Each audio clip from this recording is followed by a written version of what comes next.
I am PLO Lumumba here in the middle of the city of Nairobi in the Republic of Kenya as we continue our conversations about iconic African heroes.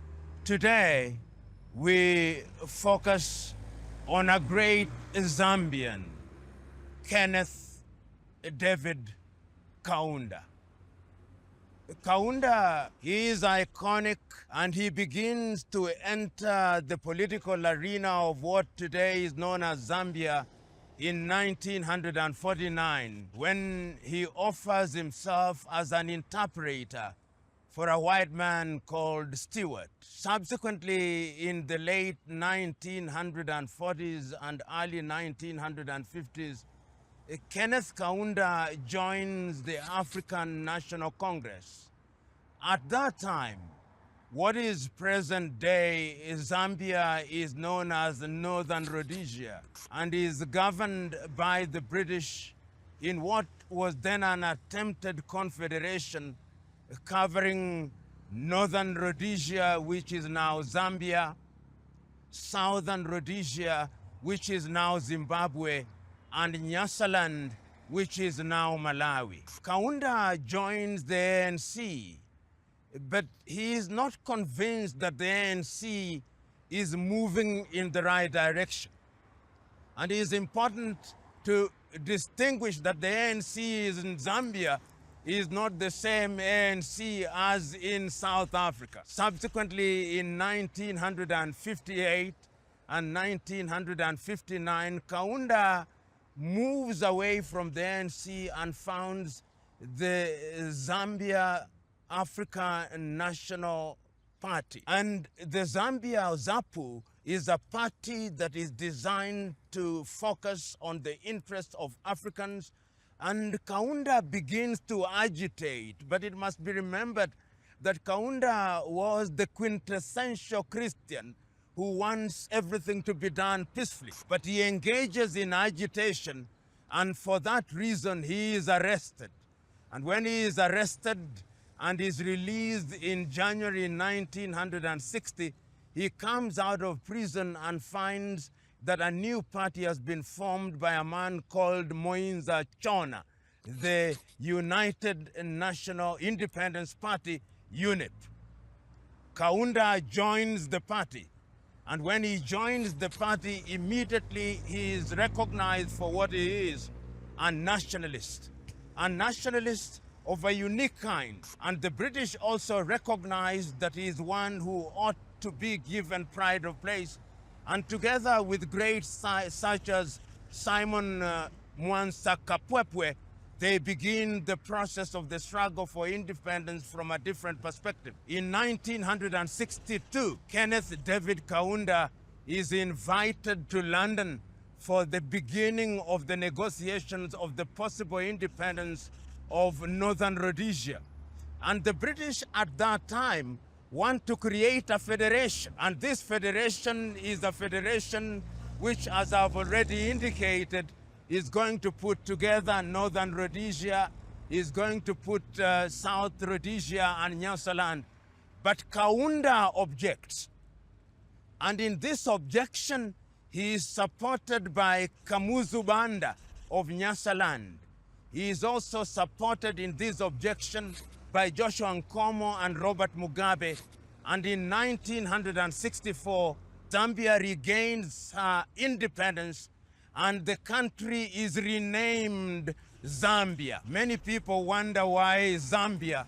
The country is renamed Zambia after the Zambezi River. And the Zambezi River derives from the word Zambiana. And Kaunda therefore becomes the first president of Zambia and begins the process of improving the quality of people's lives. One of the things that Kaunda is remembered for is that he nationalizes the copper mines. And unfortunately at that time, there is too much focus on copper, and agriculture is neglected. And when he nationalizes the mines, the price of copper is at a world high. and the people of Zambia begin to enjoy the dividends of the copper mining. But after a short while, the prices of copper begin to go down, and the economy of Zambia begins to go down. And because of that, a number of things are happening. There is also the Cold War, and a number of countries are now made to choose whether they are pro-Soviet Union at that time or pro-China. But Kaunda does a unique thing. He is at that time a great friend of Julius Kambarage Nyerere. What he does is to enter into negotiation for the construction of the Tanzania-Zambia railway, the Tazara. The Tazara is a railway that then links Zambia through New Kapirimposhi through to Dar es Salaam and becomes the artery via which Zambia exports her produce. The loan is from China, and of course, as is typical of the Western world, they accuse Kaunda of being a communist because he has accepted money from the Chinese. And as that is happening, Kenneth Kaunda also becomes a Pan-African freedom fighter. He offers Lusaka, Zambia, as the base of many independence fighters. The South Africans are there, Oliver Tambo is there, the Angolans are there.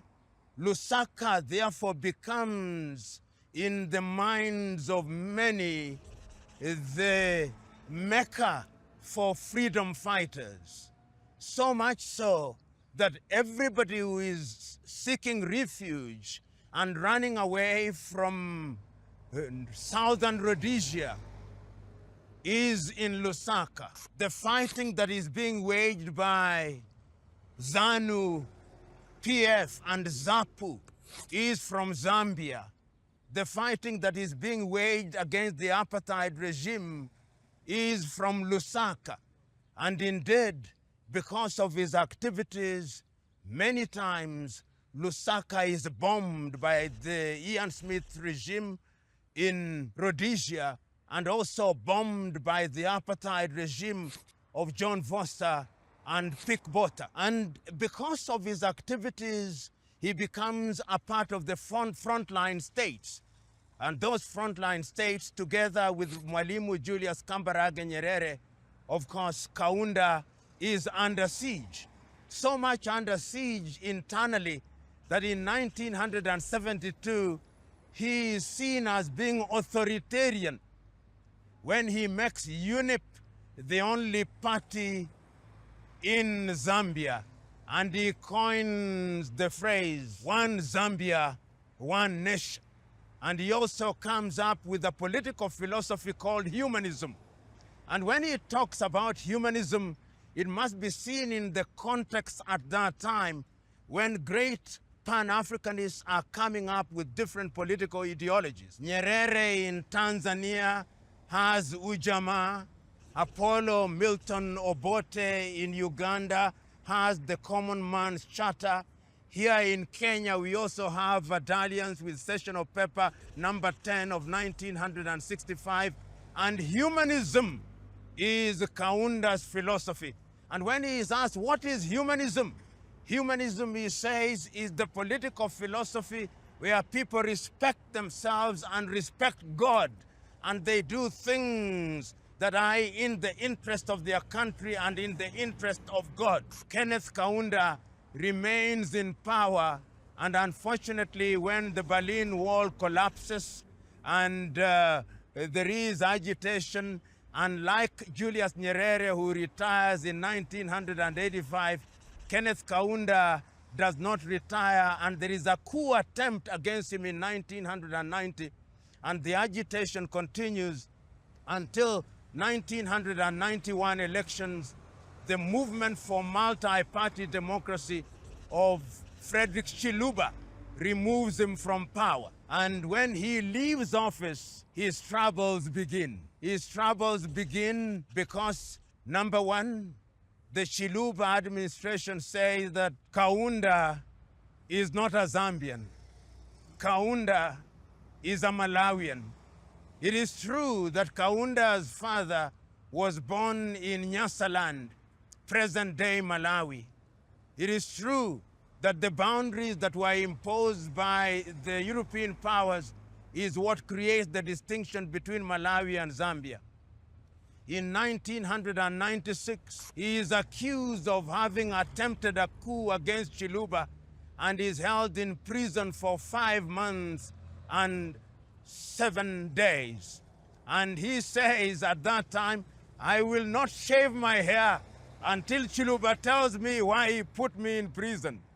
And in 1998, when he's 6, he attempted actually in 1996 to contest the elections, but he was banned because they said he was not a Zambian. In 1998, the court declares that Kaunda was not Zambian and that he had held the office of the president and all other offices illegitimately.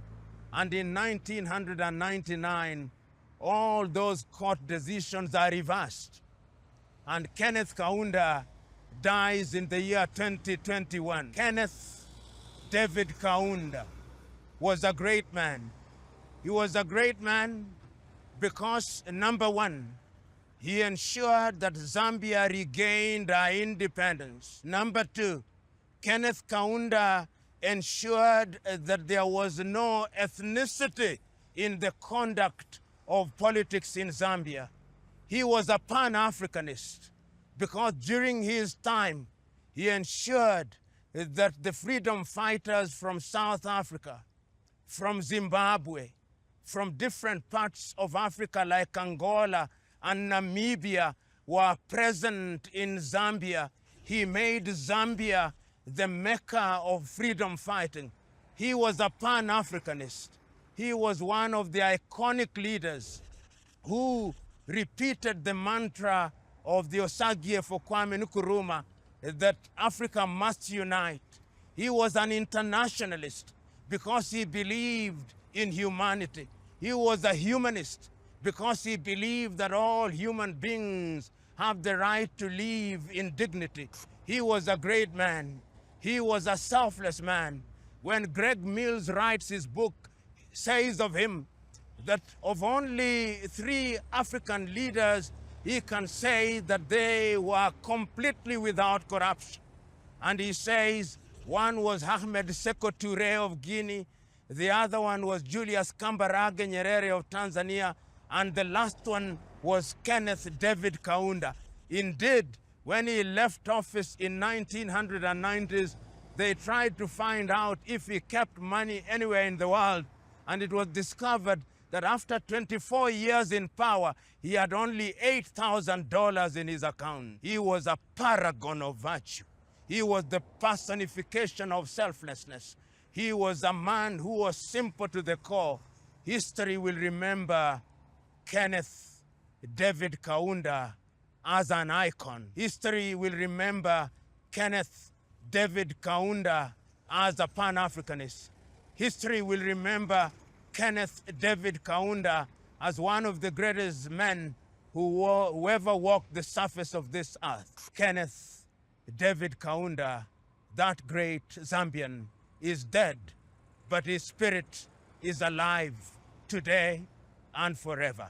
We celebrate Kenneth David Kaunda.